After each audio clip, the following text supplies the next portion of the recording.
Right friends, ఇది మనం ఈరోజు జాగ్రఫీ యూనిట్ 2ని స్టార్ట్ చేసుకుందాం. యూనిట్ 2లో ఇది మనకి ఫస్ట్ క్లాస్ అవుతుంది. ఎందుకంటే ఎవ్రీ యూనిట్ నుంచి మనం ఆల్రెడీ ఫస్ట్ యూనిట్ స్టార్ట్ చేసాము, ల్యాండ్ ఫార్మ్స్ వరకు వచ్చాము. యూనిట్ 2ను అది కంప్లీట్ కాకముందే ఎందుకు స్టార్ట్ చేస్తున్నాం అంటే ఈచ్ యూనిట్ నుంచి కూడా ఈక్వల్ మార్క్స్ అడిగేదానికి అవకాశం ఉంది. యూనిట్ 1 నుంచి 10 మార్క్స్, యూనిట్ 2 నుంచి 10 మార్క్స్, యూనిట్ 3 నుంచి 10 మార్క్స్ అడిగేదానికి అవకాశం ఉంది. కాబట్టి మనం దాన్ని చదువుకుంటూనే టైం కొంచెం కన్జ్యూమ్ చేసే బదులు యూనిట్ 2ని కూడా parallel గా స్టార్ట్ చేసుకుంటే బాగుంటుందనే ఉద్దేశంతో స్టార్ట్ చేసాము. యూనిట్ 1 కూడా కంప్లీట్ చేస్తాం. మీకు యూనిట్ 2లో ఇచ్చినటువంటి సిలబస్ ఇది. Economic, geography of India and AP అన్నారు. అంటే ఈ యూనిట్ లో కూడా మళ్ళీ 5 మార్క్స్ ఇండియన్ జాగ్రఫీ నుంచి, 5 మార్క్స్ ఏపీ జాగ్రఫీ నుంచి అడిగేదానికి అవకాశం ఉంది. ఓకే. ఇక్కడ వాళ్ళు అడిగిన మాట first natural resources and the distribution అన్నారు. ఇక్కడ న్యాచురల్ రిసోర్సెస్ అంటే ఏమిటి అనే క్వశ్చన్ వస్తుంది. What are the natural resources? సాధారణంగా మనం జాగ్రఫీ బుక్స్ చూస్తే 3 రకాల రిసోర్సెస్ న్యాచురల్ రిసోర్సెస్ గా ఉంటాయి. ఒకటి live stock friends. Live stock పశు సంపద అంటాం కదా. ఈ లైవ్ స్టాక్ అనేది నేచురల్ రిసోర్స్ కింద చాలా పుస్తకాలు రాస్తాయి. లేదు, నేచురల్ రిసోర్స్ కింద మేము చదువుకోలేము, లైవ్ స్టాక్ ని స్కిప్ చేస్తాము అంటే మీరు agriculture and agro based activities అన్నారు. అంటే వ్యవసాయ అనుబంధ రంగాల గురించి మీరు ఖచ్చితంగా చదవాలి. సో మీకు రెండు రకాలుగా ఉపయోగపడుతుంది. లైవ్ స్టాక్ అనేది టాపిక్ ఇక్కడ నేచురల్ రిసోర్స్ కింద మీరు చదువుకోవచ్చు, లేదా వ్యవసాయ అనుబంధ రంగాల కింద చదువుకోవచ్చు. కాబట్టి లైవ్ స్టాక్ మీద ఒక క్వశ్చన్ వచ్చేదానికి అవకాశం ఉంది 5 మార్కుల్లో. ఇండియన్ నుంచి, ఏపీ నుంచి ఒకటి వస్తుంది. మొత్తం మీద 2 మార్కులు వచ్చేదానికి అవకాశం ఉంది. దెన్ లైవ్ స్టాక్ తర్వాత జనరల్ గా మినరల్ రిసోర్సెస్ ఖనిజ సంపద అంటాం కదా. ఈ మినరల్ రిసోర్సెస్ మీద క్వశ్చన్స్ అడిగేదానికి అవకాశం ఉంది. ఇది కూడా నేచురల్ రిసోర్సెస్ కింద భాగమే. మూడోదిగా ఎనర్జీ రిసోర్సెస్ అంటాం. కోల్, పెట్రోలియం అట్లా ఎనర్జీ రిసోర్సెస్. ఈ విధంగా live stock, mineral resources and energy resources అనే 3 రకాల వనరులను నేచురల్ రిసోర్సెస్ కింద మనం జాగ్రఫీ పుస్తకాల్లో చూస్తాం. మీరు ఏ జాగ్రఫీ బుక్ తీసుకున్నా కానీ ఉంటాయి. లైవ్ స్టాక్ ఉంటుంది, మినరల్ రిసోర్సెస్ ఉంటాయి, ఎనర్జీ రిసోర్సెస్ ఉంటాయి. ఈ మూడింటిని ఇండియాకు సంబంధించి, ఏపీకి సంబంధించి చదువుకున్నట్లయితే ఈ natural resources and their distribution అనేవి మనం కంప్లీట్ చేయగలుగుతాము. తర్వాత వ్యవసాయ రంగంలో ప్రధానంగా వివిధ రకాల పంటలు, వాటి అనుకూల పరిస్థితులు జియోగ్రఫికల్ యాంగిల్లో చూడాలన్నమాట. వ్యవసాయ అనుబంధ రంగాల గురించి మనం ఈ లైవ్ స్టాక్ లోనే కంప్లీట్ చేసుకుంటాం. మళ్ళీ అగ్రో బేస్డ్ యాక్టివిటీస్ మాట్లాడతాం. ఇక ఇండస్ట్రీస్ గురించి మాట్లాడతాం. మేజర్ ఇండస్ట్రీస్ అంటే ఏమిటి, మేజర్ ఇండస్ట్రియల్ కారిడార్స్ అంటే ఏమిటి, బాగా హై యీల్డింగ్ టాపిక్స్ ఇవి. Then transport, communication, tourism and trade. చిన్న టాపిక్స్ ఏ ఉంటాయి. మనం ఎక్కువ మార్క్స్ స్కోర్ చేసేదానికి అవకాశం ఉంది. ప్లీజ్ రిమెంబర్ 5+5, ఇండియా నుంచి 5, ఏపీ నుంచి 5 వచ్చేదానికి అవకాశం ఉంది. కాబట్టి బోత్ ప్యారలల్ గా చదువుకోవాలి. ఈ రోజు నేను ఈ నేచురల్ రిసోర్సెస్ లో భాగమైనటువంటి లైవ్ స్టాక్ అనే టాపిక్ ని నేను డిస్కస్ చేయబోతున్నాను. దెన్ మినరల్ రిసోర్సెస్ గురించి మాట్లాడతాను, ఆ తర్వాత ఎనర్జీ రిసోర్సెస్. ఈ మినరల్ అండ్ ఎనర్జీ రిసోర్సెస్ రేపు కంప్లీట్ చేస్తాను. ఈ రోజు అయితే ఎక్స్క్లూజివ్ గా లైవ్ స్టాక్ గురించి మాట్లాడతాను. జాగ్రత్తగా వినాలి ఫ్రెండ్స్. వెరీ అథెంటిక్ సోర్సెస్ నుంచి తీసుకుంటున్నాను. చాలా టైం హెచ్చిస్తే గానీ ఈ కంటెంట్ రాట్లా. మీకు వేరియస్ గవర్నమెంట్ వెబ్సైట్లోకి పోయి, అధికారిక వెబ్సైట్లలోకి వెళ్ళి పిఐబిని ఉపయోగించుకొని రకరకాల ప్రయత్నాలు చేస్తే గానీ ఈ కంటెంట్ డెవలప్ కావట్లేదు. It is taking much time. చాలా టైం అండ్ ఎఫర్ట్ తో కూడుకున్నటువంటి కంటెంట్ మీకు ఇస్తున్నాం. యూటిలైజ్ చేసుకోండి. సరే, లైవ్ స్టాక్ గురించి మాట్లాడుకోవాలి అంటే ముందుగా మాట్లాడుకోవాల్సింది ఏమిటి అంటే, యాజ్ అండ్ టుడే ఈ రోజు వరకు మన దేశంలో పశు సంపద, లైవ్ స్టాక్ మీద డేటా ఉందా అంటే ఉంది. లైవ్ స్టాక్ సెన్సస్ అని చెప్పేసి 2019 లో కండక్ట్ చేశారు. ఇది 20వది. 20th లైవ్ స్టాక్ సెన్సస్ 2019 లో కండక్ట్ చేయడం జరిగింది. ఈ లైవ్ స్టాక్ సెన్సస్ ని బేస్ చేసుకుని మన దేశంలో ఉన్న పశు సంపద ఎంతో మనం చెప్పగలుగుతాం. మన దేశంలో live stock and poultry population, జాగ్రత్తగా ఎవ్రీ వర్డ్ ను చూడాలి. ఈ సెన్సస్ లో ఏమి ఇచ్చారు? లైవ్ స్టాక్ డేటా ఇచ్చారు, ప్లస్ పౌల్ట్రీ పాపులేషన్ డేటా ఇచ్చారు. Live stock plus poultry population data ఇచ్చారు. జాగ్రత్తగా చూస్తే మీకు మొత్తము 9 టైప్స్ ఉన్నాయి కదా. 9 టైప్స్ ఆఫ్ లైవ్ స్టాక్ కనిపిస్తుంది మనకి ఇక్కడ. లైవ్ స్టాక్ అనకూడదు. లైవ్ స్టాక్ ప్లస్ పౌల్ట్రీ కనిపిస్తుంది. 8 టైప్స్ ఆఫ్ లైవ్ స్టాక్ కనిపిస్తున్నాయి. పౌల్ట్రీ కనిపిస్తుంది. లైవ్ స్టాక్ అని వేటిని అనాలి అంటే cattle, buffalo, yaks, mithun, sheep, goat, pigs, other animals ని కలిపి లైవ్ స్టాక్ అని పిలుస్తారు. జాగ్రత్తగా వినాలి. లైవ్ స్టాక్ అంటే ఏమిటి? 8 రకాల జంతు సమాహారం. Cattle, buffalo, yaks, mithun, sheep, goat, pigs, other animals. ఈ cattle, buffalo, yaks and mithun 4 రకాల జంతువులను కలిపి ఏమని పిలుస్తారు అంటే బొవైన్స్ అని పిలుస్తారు. బొవైన్స్. బొవైన్స్. సో మనం ఎట్లా చూడాలి యాంగిల్‌లో అంటే టోటల్ లైవ్ స్టాక్ పాపులేషన్ ఎంత మన దేశంలో? ఈ 8 రకాల జంతువులను కలిపి లైవ్ స్టాక్ అంటారనుకుంటున్నాం కదా! మీకు క్వెషన్ అడిగేదానికి హై ఓహ్! ఛాన్స్ ఎక్కడుందంటే ఇక్కడే ఉంది. మన దేశంలో మొత్తం లైవ్ స్టాక్ ఎంత అని అడగొచ్చు.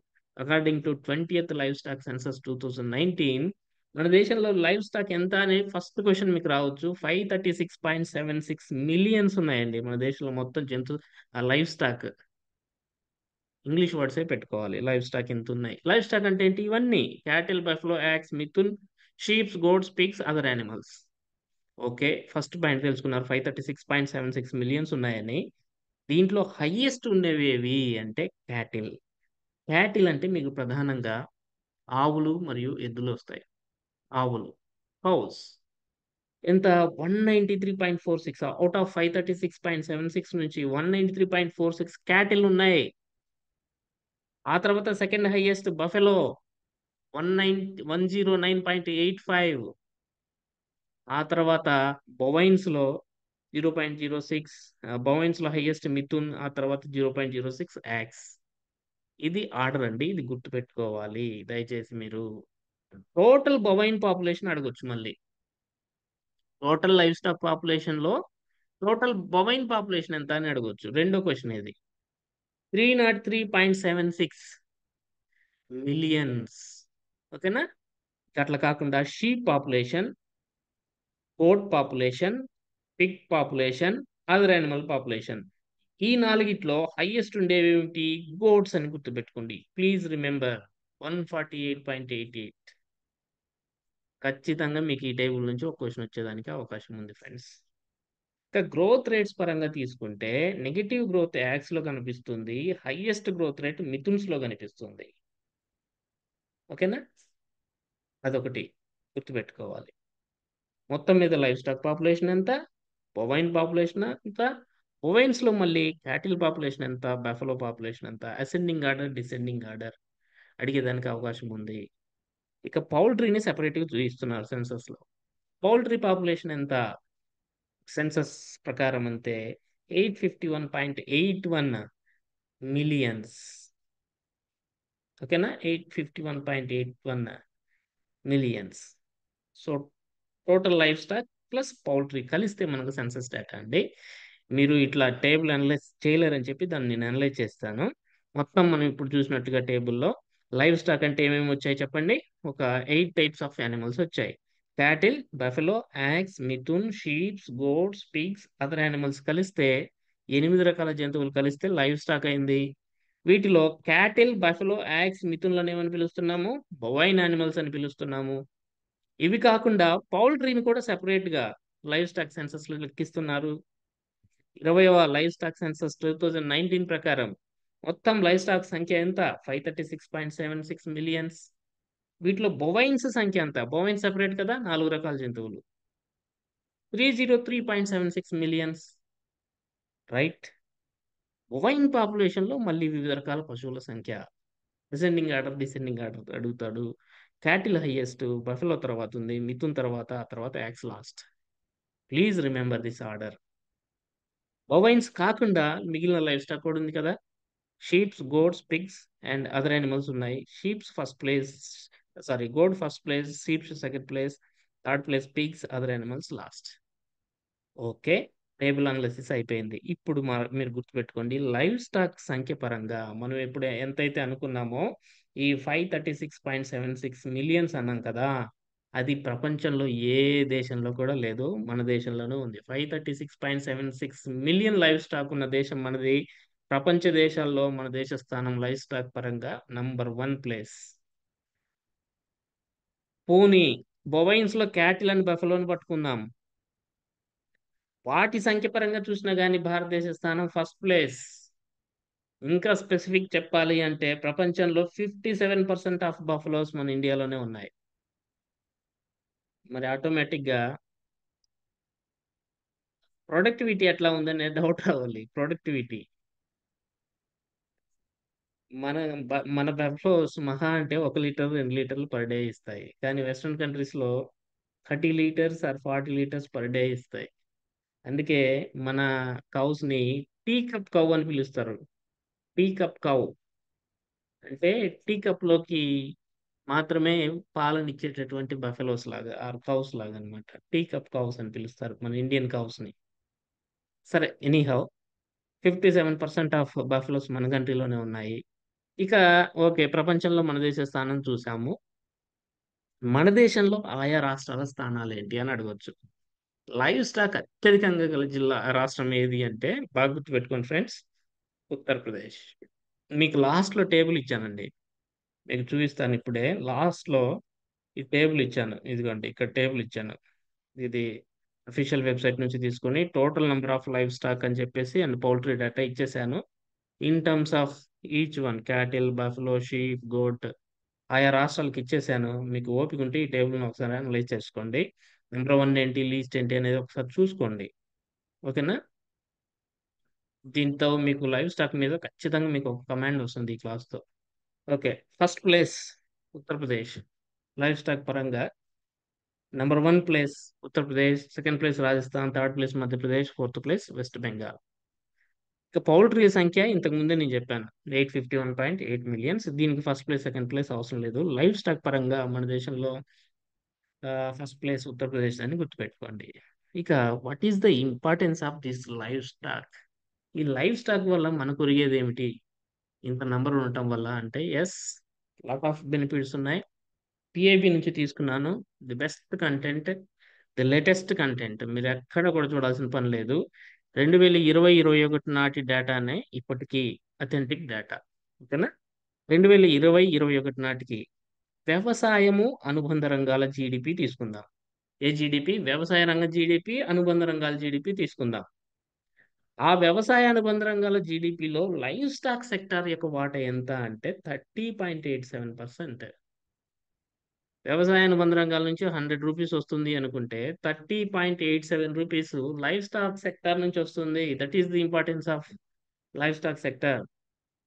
మొత్తం దేశం యొక్క మొత్తం జీడిపి తీసుకుందాం. వ్యవసాయ అనుబంధ రంగాలు కాదు. దేశం మొత్తం జీడిపి తీసుకుందాం. అప్పుడు ఎంత అంటే వాటా 6.17%. Source is department of animal husbandry annual report 2022, 23 దాంట్లో ఉంది, తీసుకున్నాను, పికప్ చేశాను. ఇక డైరీ రాసుకునే డైరీ కాదు, పాడి పరిశ్రమ. జాతీయ ఆదాయంలో 5% వాటా కలిగిన ఏకైక అతిపెద్ద వ్యవసాయ వస్తువు. క్వశ్చన్ అడుగుతాడు. జాతీయ ఆదాయంలో అతిపెద్ద వాటా కలిగిన ఏకైక వ్యవసాయ వస్తువు ఏదైనా ఉందా అంటే అది డైరీ సెక్టర్, పాడి పరిశ్రమ. 5% వాటా ఉంది జాతీయ ఆదాయంలో. 8 కోట్ల మందికి పైగా రైతులకు ఉపాధి కల్పిస్తున్నటువంటి రంగము ఈ dairy sector. That is the importance of live stock. ప్రపంచ పాల ఉత్పత్తిలో మన వాటా ఎంత అంటే 24.64%. ఫ్రెండ్స్, ఇవన్నీ అధికారిక డాక్యుమెంట్ నుంచి తీసుకున్నాయి. ఏదో నార్మల్ బుక్ నుంచి పికప్ చేసినవి కాదు ఇవి. గవర్నమెంట్ అఫీషియల్‌గా పబ్లిష్ చేసిన యాన్యువల్ రిపోర్ట్స్, వివిధ రకాల వెబ్‌సైట్స్ నుంచి తీసుకొని రిలవెంట్‌గా ఇస్తున్నా. ఓకేనా? ప్రపంచ పాల ఉత్పత్తిలో మన వాటా ఎంతంటే 24.64%. ప్రపంచ పాల ఉత్పత్తిలో భారతదేశం మొదటి స్థానంలో ఉంది. నాట్ ఓన్లీ లైవ్ స్టాక్ అండి. లైవ్ స్టాక్ నంబర్ పరంగానే కాదు, ప్రపంచ పాల ఉత్పత్తిలోనే మన దేశం మొదటి స్థానంలో ఉంది. 14, 15లో మన దేశంలో పాల ఉత్పత్తి ఎంత అంటే 146.31 మిలియన్. అడుగుతాడు 31 మిలియన్ టన్స్. కానీ 22, 23 నాటికి 230.58 మిలియన్ టన్స్. ఇదొక రికార్డ్ బ్రేకింగ్ అది. ఇది అడుగుతాడండి. మన దేశంలో 22, 23 నాటికి పాల ఉత్పత్తి ఎంత? 230.58 మిలియన్ టన్స్. ప్రపంచ పాల ఉత్పత్తిలో 24.64%తో మనం మొదటి స్థానంలో ఉన్నాం. ఇక పాస్ట్ 9 ఇయర్స్ తీసుకుంటే వార్షిక వృద్ధి రేటు CAGR అంటాం కదా! కాంపౌండ్ యాన్యువల్ గ్రోత్ రేట్ అని పిలుస్తాం. అంటే సరాసరి వృద్ధి రేటు. 9 సంవత్సరాల యావరేజ్ గ్రోత్ రేట్ తీసుకుంటే 5.85% పాల ఉత్పత్తిలో నమోదైంది. కానీ ప్రపంచవ్యాప్తంగా పాల ఉత్పత్తిలో గ్రోత్ రేటు వృద్ధి రేటు కేవలం 0.51%. మన దేశంలో మాత్రం 5.85% తోటి దూసుకెళ్తుంది. మన దేశంలో పాల ఉత్పత్తి పరిశ్రమ. ఇక 22, 23లో మన దేశంలో తలసరి పాల ఉత్పత్తి ఎంత? Per capita availability of milk ఎంత అంటే 22, 23లో 459 గ్రామ్స్ అండి. కానీ ప్రపంచ సగటు తీసుకుంటే జస్ట్ 322 గ్రామ్స్ మాత్రమే ఉంది. This is the achievement of Indian government or our people. మన దేశంలో అధిక తలసరి పాల లభ్యత ఉన్న రాష్ట్రం ఏది అంటే Punjab. These facts are very much important for your examination. ఓకేనా? Then egg and meat production గురించి కొన్ని ఇంపార్టెంట్ ఫ్యాక్ట్స్ తెలుసుకుందాం. ఇంపార్టెంటే చెప్తున్నాను ఫ్రెండ్స్. ప్రపంచంలో గుడ్ల ఉత్పత్తిలో మన దేశ స్థానం 2. పాల ఉత్పత్తిలో ఫస్ట్ ప్లేస్. ఎగ్స్ ప్రొడక్షన్‌లో మాత్రం సెకండ్ ప్లేస్‌లో ఉందన్నమాట. మీట్ ప్రొడక్షన్‌లో మన కంట్రీ స్థానం ఎంత అంటే fifth place. First place milk, second place eggs, third place meet. Fifth place meet. ఎంత గుడ్ల ఉత్పత్తి ఎంత? 2014, 15లో 78.48 బిలియన్స్, నాట్ మిలియన్స్, బిలియన్స్. 22, 23 వచ్చేసరికి ఎంత అంటే 138.38 బిలియన్స్‌కి పెరిగింది. చూడండి, సూపర్ ఫాస్ట్. చాలా గ్రోత్ వచ్చింది. ఇక దేశంలో గుడ్ల ఉత్పత్తి 9 ఇయర్స్‌లో 7.35 CAGR తోటి పెరుగుతా ఉంది. తలసరి గుడ్డు లభ్యత per head egg availability 14, 15లో 62 eggs per year అండి.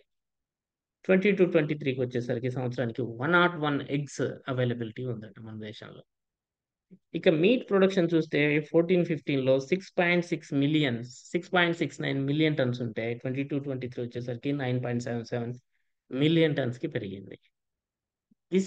నేనంతా దీని ప్రాముఖ్యతని ఎగ్జామినేషన్ కోణంలో ఫిగర్స్ రూపంలో చెప్పాను. ఓకేనా? దీన్ని బట్టి మీరు అర్థం చేసుకోవాలి. 2, 3 టైమ్స్ చదువుకోవాలి. క్లాస్ అయిపోగానే వీడియో అప్‌లోడ్ చేస్తాను. ప్లస్ పీడీఎఫ్ అప్‌లోడ్ చేస్తాను కాబట్టి ఇమ్మీడియేట్‌గా వీటిని చదివేసేయండి. అవసరమైతే మళ్ళీ వీడియో ఆన్ చేసి మీరు వినండి. ఇక ప్రభుత్వ పథకాలు ఏమిటి? లైవ్ స్టాక్ సెక్టార్‌ని ప్రమోట్ చేయటానికి అంటే Rashtriya Gokul mission and national live stock mission అనే రెండిటి గురించే చెప్తాను. చాలా ఎక్కువున్నాయి. కానీ మనకు టైం లేదు. రాష్ట్రీయ గోకుల్ మిషన్ ఎప్పుడు ప్రారంభమైంది అంటే డిసెంబర్ 2014. ఎందుకు అంటే మనం బొవైన్స్ చూసాం గదా! పైన లైవ్ స్టాక్ అది సెన్సస్ చూసేటప్పుడు. ఈ బొవైన్స్ అవి కూడా స్వదేశీ బొవైన్ జాతుల అభివృద్ధి చేయాలి. Development and conservation of bovines. ఒక్కటే పదం గుర్తుపెట్టుకోండి. What is Rashtriya Gokul mission? Development and conservation of indigenous bovine breeds అనే పదాన్ని ఒక్కదాన్ని గుర్తుపెట్టుకొని ఎళ్ళండి. డిసెంబర్ 2014లో ఈ రాష్ట్రీయ గోకుల్ మిషన్ అనేది స్టార్ట్ అయింది. గోకుల్ గ్రామ్స్‌ని శాంక్షన్ చేస్తారు ఈ స్కీమ్ కింద. Then national live stock mission ఎందుకొచ్చింది అంటే చూడండి, ఎంటర్‌ప్రెన్యూర్‌షిప్‌ని ప్రమోట్ చేస్తారు. ఉపాధిని కల్పించడం కోసం. క్యాటిల్స్ ద్వారా, పౌల్ట్రీ ద్వారా, పిగ్గరీ ద్వారా అండ్ క్యాటిల్ ఫీడ్ పరిశ్రమలుంటాయి చూసారా? ఈ పరిశ్రమల అభివృద్ధి ద్వారా ఉపాధి కల్పించాలనే ఉద్దేశ్యంతో ఈ నేషనల్ లైవ్ స్టాక్ మిషన్ 14, 15 ఆర్థిక సంవత్సరంలో ప్రారంభమైంది. సరిపోతుంది ఫ్రెండ్స్. ఇప్పుడున్న టైంలో ఈ 2 పాయింట్లు గుర్తుపెట్టుకొని ఎళ్తారు. ఇక నేను కొంత శ్వేత విప్లవం గురించి మాట్లాడతాను. శ్వేత విప్లవంలో భాగంగా ఆపరేషన్ ఫ్లడ్ గురించి కూడా మాట్లాడతాను. ఇప్పుడు ఇంతకుముందు చేసాం. ఆల్‌మోస్ట్ ఆల్ ప్రపంచ పాల ఉత్పత్తిలో మనది ఆల్‌మోస్ట్ ఆల్ 24% పైన చూసాం. సో, 24% పాల వాటాతోటి ప్రపంచంలో అతిపెద్ద పాల ఉత్పత్తిదారుగా భారతదేశం ఉందని మనం చూసాం. కానీ 1950స్, 60స్‌లో ఎలా ఉండేది పొజిషన్ అంటే పరిస్థితి కంప్లీట్‌గా భిన్నంగా ఉండేది. భారతదేశం పాల కోసం దిగుమతులపై ఆధారపడే పొజిషన్ అప్పుడు. ఇంపోర్ట్ చేసుకుంటాం మిల్క్‌ని. గ్రోత్ రేట్ ఎలా ఉండేదంటే నెగెటివ్‌గా ఉండేది growth rate. Production negative record అయ్యేది. అంటే ఇప్పుడు కూడా మనది అతి పెద్ద పశు సంపద ఉన్న దేశమే అప్పుడు కూడా. కానీ ప్రొడక్టివిటీ చాలా తక్కువ. ఇంతకుముందు నేను స్టార్టింగ్‌లోనే చెప్పా. టీ కప్ కౌ గురించి చెప్పా. టీ కప్ కౌ ప్రొడక్టివిటీ లేదు. ఒక మహా అంటే 1 లీటర్, 2 లీటర్లు, హాఫ్ లీటర్స్ ఇచ్చేటటువంటి పరిస్థితి. అందుకని మనం ఇంపోర్ట్ చేసుకోవాల్సొచ్చింది. దేశంలో మొత్తం 21,000,000 టన్నుల కంటే తక్కువ పాలను ఉత్పత్తి చేస్తున్నాం. ఇప్పుడు 230 టన్నుల దాకా, మిలియన్ టన్నుల దాకా మనం ఉత్పత్తి చేయగలిగాం. చూసాం కదా! జస్ట్ 21,000,000 టన్సే అప్పుడు. ఇలాంటి పరిస్థితుల్లో 1964లో అప్పటి దివంగత ప్రధాని లాల్ బహదూర్ శాస్త్రి గుజరాత్‌లోని ఆనంద్ జిల్లాను సందర్శించిన తర్వాత 1965లో మనకు నేషనల్ డెయిరీ డెవలప్‌మెంట్ బోర్డ్ అనేది ఏర్పాటైంది. National dairy development board. ఈ నేషనల్ డెయిరీ డెవలప్‌మెంట్ బోర్డ్ ఏం చేసింది అంటే, పాడి రంగంలో సహకార సంఘాల అభివృద్ధికి కృషి చేసింది. కోఆపరేటివ్ మూవ్‌మెంట్‌ని స్టార్ట్ చేసింది డైరీ సెక్టార్‌లో. దీన్నే ఆనంద్ ప్యాటర్న్ అని పిలుస్తారు. ఆనంద్ ప్యాటర్న్. ఎన్‌డీడీబీ మొదట స్టార్ట్ చేసిందేంటి? ఆపరేషన్ ఫ్లడ్ కాదు. ఎన్‌డీడీబీ ఆనంద్ ప్యాటర్న్ స్టార్ట్ చేసింది. ఏంటి ఆనంద్ ప్యాటర్న్ అంటే గ్రామ స్థాయిలో, ఆ తర్వాత జిల్లా స్థాయిలో, ఆ తర్వాత రాష్ట్ర స్థాయిలో సహకార సంఘాలు నిర్మించడమే ఆనంద్ ప్యాటర్న్. ఆ తర్వాత 1970లో ఫ్రెండ్స్ ఈ ఎన్‌డీడీబీ ఆపరేషన్ ఫ్లడ్ అనే ప్రోగ్రామ్‌ను స్టార్ట్ చేసింది. ఏంటి ఆపరేషన్ ఫ్లడ్ అంటే ఆనంద్ నమూనాని ఈ ఆనంద్ ప్యాటర్న్ ఉంది కదా! గ్రామ స్థాయి, జిల్లా స్థాయి, రాష్ట్ర స్థాయి అనేది. ఈ ఆనంద్ ప్యాటర్న్‌ని దేశం మొత్తం కూడా రిప్లికేట్ చేసింది. పునరావృతం చేసింది. అదే ప్యాటర్న్‌ని. బిగ్ సక్సెస్ అయింది. Full success. ఇంపోర్ట్ చేసుకునేది కాస్త ఇప్పుడు ఇతర దేశాలకి ఎక్స్‌పోర్ట్ చేసే పరిస్థితికొచ్చింది ఇండియా. ఫుల్ సక్సెస్ అన్నమాట. సో, మన దేశంలో ఇంత సక్సెస్ ఆపరేషన్ ఫ్లడ్ సక్సెస్ అవ్వడానికి కారణం ఎవరు అంటే డాక్టర్ వర్గీస్ కురియన్. ఈయన్ని ఫాదర్ ఆఫ్ వైట్ రెవల్యూషన్ అని పిలుస్తాము. శ్వేత విప్లవ పితామహుడిగా పిలుస్తాము. ఈయన మన ఎన్‌డీడీబీ యొక్క మొదటి చైర్మన్. Very, very important. ఈ ఆపరేషన్ ఫ్లడ్ 3 దశల్లో అమలు చేయబడిందండి. 3 దశల గురించి కూడా పుస్తకాల్లో రాశారు. మొదటి దశలో ఏం జరిగింది? రెండో దశలో ఏం జరిగింది? మూడో దశలో ఏం జరిగిందనేది. But due to paucity of time నేను వాటిని స్కిప్ చేస్తున్నాను. జస్ట్ ఇయర్స్ మాత్రమే ఇస్తున్నాను. మొదటి దశలో 1970-80 మధ్యలో ఉండిన దశ ఇది. రెండవ దశ 81-85 మధ్యలో ఉంది. మూడవ దశ 85-96 మధ్యలో ఉంది. మీకు మిల్క్ ప్రొడక్షన్ చూసినట్లయితే 1951లో జస్ట్ 17,000,000 టన్సే ఉంది. మనం 22, 23కి చూసాం దాదాపు 230,000,000 టన్స్‌కి పెరిగింది. ఎలా ఉందో చూడండి. This is the effect of operation flood. ఓకేనా? Very important friends. సో, ఇక 2001 నుంచి ప్రతి సంవత్సరం ఐక్యరాజ్య సమితి ఏం చేస్తుందంటే, ఐక్యరాజ్య సమితి యొక్క అనుబంధ సంస్థ FAO food and agriculture organization ఏం చేస్తుందంటే, ఈ పాల యొక్క ఇంపార్టెన్స్‌ని ప్రజలు గుర్తించాలని చెప్పి, జూన్ 1ని ప్రపంచ పాల దినోత్సవం వరల్డ్ మిల్క్ డేగా సెలబ్రేట్ చేస్తూ ఉంది. Important friends. దెన్ భారతదేశంలో డాక్టర్ వర్గీస్ కురియన్ పుట్టినరోజు నవంబర్ 26ని పురస్కరించుకొని జాతీయ మిల్క్ దినోత్సవం నేషనల్ మిల్క్ డేని జరుపుకుంటున్నాం. జూన్ 1 ఏమో వరల్డ్ మిల్క్ డే. నవంబర్ 26 ఏమో నేషనల్ మిల్క్ డే. ఓకేనా? దెన్ ఫిషరీస్ గురించి మాట్లాడతాను ఫ్రెండ్స్. ఫిషరీస్. ఏంటి ఫిషరీస్ అంటే సింపుల్‌గా చెప్పాలంటే ప్రభుత్వం చేత సన్‌రైజ్ సెక్టార్‌గా గుర్తించబడినటువంటి ఎమర్జింగ్ సెక్టార్ ఈ ఫిషరీస్ సెక్టార్. మన దేశంలో ఇది కూడా అఫీషియల్ వెబ్‌సైట్. 30,000,000 ప్రజలకి జీవనోపాధిని కల్పిస్తున్నటువంటి రంగము ఈ fisheries sector. That to vulnerable people. Poor పీపుల్‌కి ఉపాధిని కల్పిస్తున్నటువంటి రంగము. 22, 23 ఫైనాన్షియల్ ఇయర్‌లో రికార్డ్ స్థాయిలో 175.45 లక్షల టన్నుల చేపల ఉత్పత్తితో భారతదేశము ప్రపంచ చేపల ఉత్పత్తిలో 8% వాటాతోటి మూడవ అతిపెద్ద చేపల ఉత్పత్తి దేశంగా నిలిచింది. ఇంపార్టెంట్. ఫిష్ ప్రొడక్షన్‌లో మన నంబర్ ఎంత?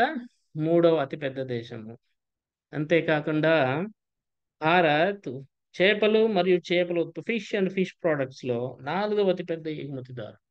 Fourth place in terms of exports. ఓకేనా? దేశ జీడీపీలో మన మత్స్యరంగం వాటా 1.09%. మొత్తం జీడీపీ తీసుకుంటే రూ. 100 జీడీపీ అయితే మన దేశంది మత్స్యరంగం వాటా, ఫిషరీస్ వాటా 1.09, లేదు ఓన్లీ వ్యవసాయము అనుబంధ రంగాలే తీసుకుంటారంటే 6.7%. That is the importance of fisheries. ఇక టోటల్ ఫిష్ అండి. అది సముద్రపు చేపల, మంచినీటి చేపలని కాదు. టోటల్ ఫిష్ ప్రొడక్షన్‌లో ఆయా రాష్ట్రాల స్థానం మన దేశంలో చూస్తే Andhra Pradesh is the first place in terms of fish production. దేశంలో ఆంధ్రప్రదేశ్ ప్రథమ స్థానంలో ఉంది. తర్వాత స్థానం వెస్ట్ బెంగాల్, ఆ తర్వాత గుజరాత్, ఆ తర్వాత తమిళనాడు, ఆ తర్వాత కేరళ. అసెండింగ్, డిసెండింగ్ ఆర్డర్ అడుగుతాడు, గుర్తుపెట్టుకోవాలి. ఈ క్లాస్‌తో మీ మెమరీ ఎంత 8 జీబీనా, 10 జీబీనా ఎంత అనేది తెలిసిపోతుంది. దెన్ ఓన్లీ మెరైన్ ఫిషరీస్ తీసుకుందాం. Marine fisheries. అప్పుడు Andhra Pradesh second ప్లేస్‌కొచ్చింది. Gujarat first ప్లేస్‌కొచ్చింది. Marine ఫిషరీస్‌కు సముద్ర చేపల ఉత్పత్తిలో. Tamil Nadu third place, Maharashtra fourth, Karnataka fifth place. ఇక మంచినీటి చేపలు తీసుకుందాం. మంచినీటి చేపలు తీసుకుంటే ఆంధ్రప్రదేశ్ ఫస్ట్ ప్లేస్ మళ్ళీ. మొత్తం చేపల ఉత్పత్తి పరంగాను, మంచినీటి చేపల ఉత్పత్తి పరంగాను ఆంధ్రప్రదేశే ఫస్ట్ ప్లేస్. ఇక మెరైన్ ఫిషరీస్ తీసుకుంటే గుజరాత్‌కి ఫస్ట్ ప్లేస్ వచ్చింది. తర్వాత వెస్ట్ బెంగాల్, ఉత్తరప్రదేశ్, బీహార్, ఒడిషా ఉన్నాయి. ఇక అయితే ప్రభుత్వం మొట్టమొదటిసారిగా 1987లో friends, 1987లో sorry 1897లో Indian fisheries act అని చెప్పేసి ఒక యాక్ట్‌ని తయారు చేసింది. ఆ యాక్ట్ ద్వారా ఫిషరీస్‌కి మొట్టమొదటిసారిగా ఒక అధికారిక గుర్తింపు ఇచ్చింది భారత ప్రభుత్వం. గుర్తుపెట్టుకోవాలి. ఇక ఇండిపెండెన్స్ వచ్చింది. ఇండిపెండెన్స్ వచ్చిన దగ్గర నుంచి 2014 వరకి మొత్తం పెట్టుబడి ఎంత ఫిషరీస్ మత్స్య రంగంలో అంటే 3,682 కోట్లు మాత్రమే. 3682 క్రోర్స్ మాత్రమే. ఫలితంగా మత్స్యరంగం యొక్క పూర్తి సామర్థ్యాన్ని వెలికి తీయలేకపోయాము అని అధికారిక వెబ్‌సైట్స్ చెప్తున్నాయి. సో థాట్ 2014 2015 తర్వాత ఇక ప్రభుత్వము గేర్ మార్చింది. పొటెన్షియల్ చాలా ఉంది. ఇంకా మనం దీని నుంచి తీసుకోవాల్సింది చాలా ఉందని జెప్పేసి, ఫిషరీస్ రంగం యొక్క ప్రాముఖ్యతను గుర్తిస్తూ ఒక ఫిషరీస్ డిపార్ట్‌మెంట్ సెపరేట్ ఫిషరీస్ డిపార్ట్‌మెంట్‌ని ఫిబ్రవరి 2019లో ఏర్పాటు చేసింది.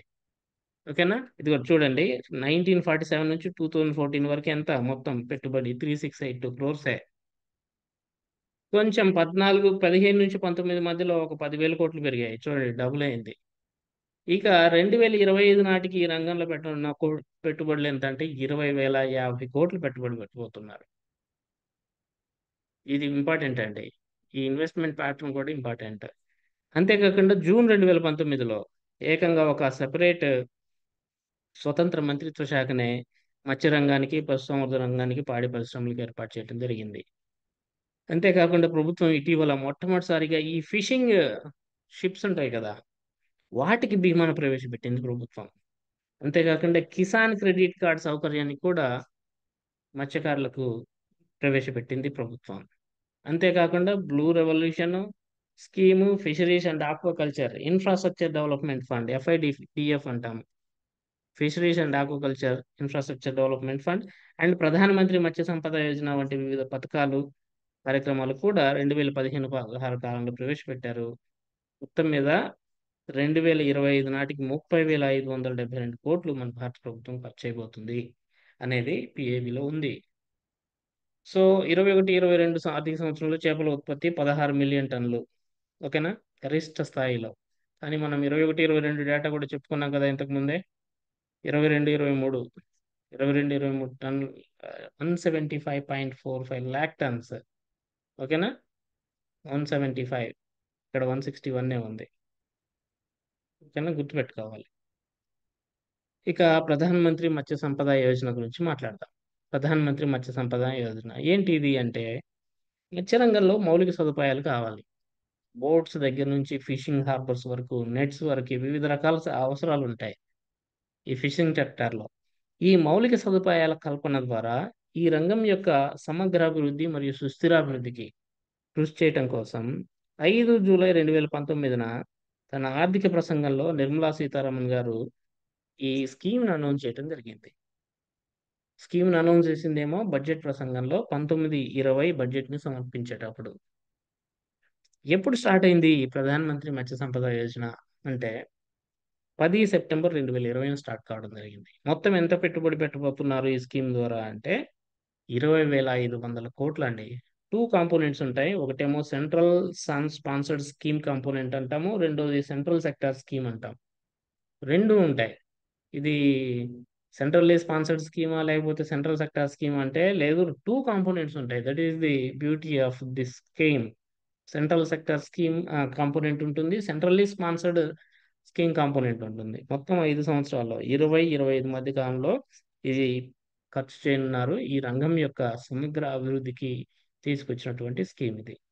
ఇక రెయిన్బో రెవల్యూషన్ అనే కాన్సెప్ట్ కూడా ఈ లైఫ్ స్టాక్ సెక్టర్లో చదువుకోవాలి. ఏంటి రెయిన్బో రెవల్యూషన్ అంటే భారత ప్రభుత్వం 2000 సంవత్సరంలో తీసుకొచ్చినటువంటి కాన్సెప్ట్. ఇది మొదటి వ్యవసాయ వ్యూహం అని చెప్పాలి.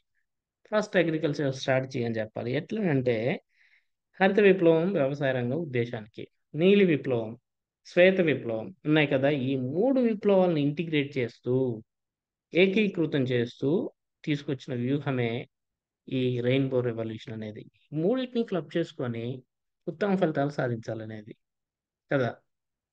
ఇప్పుడు పంట పండిస్తున్నాడు, 1 ఎకరా పొలం ఉంది. ఈ పంట పండించేటప్పుడు వీటితో పాటు దీంట్లోనే ఈ ఉన్న ప్లేస్లోనే పౌల్ట్రీ పెడితే ఎలా ఉంటుంది? ఫెర్టిలైజర్ దొరుకుతుంది, ప్లస్ బెస్ట్ రిజల్ట్ కూడా. స్పేస్ని మ్యాక్సిమం యూటిలైజ్ చేసుకునే వాళ్ళం అవుతాం.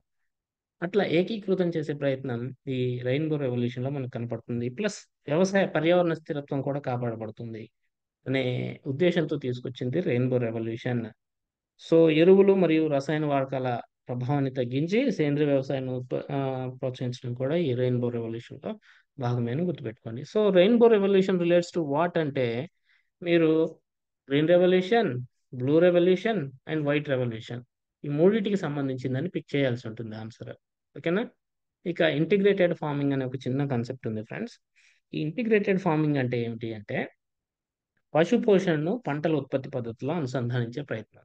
ఇప్పుడు నేను చెప్పాను కదా, 1 ఎకరా పొలంలో పంటతో పాటు పశువుల పెంపకమో లేకపోతే కోళ్ళ పెంపకమో చేసే ప్రయత్నం. సో దట్ స్పేస్ని మ్యాక్సిమం యూటిలైజ్ చేసుకునే వాళ్ళం అవుతాము.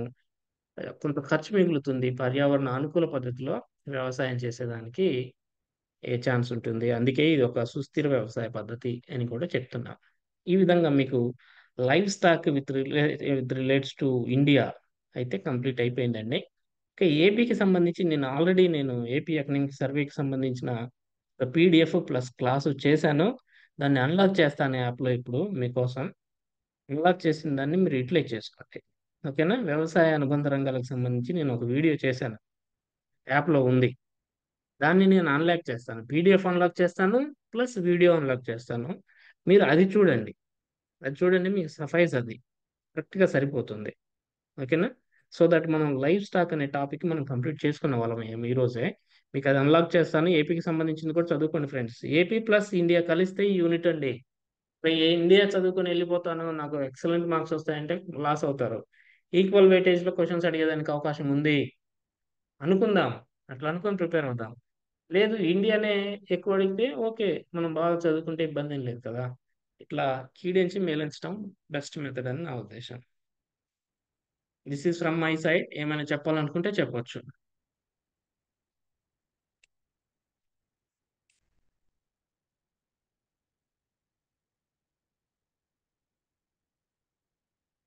Anybody please.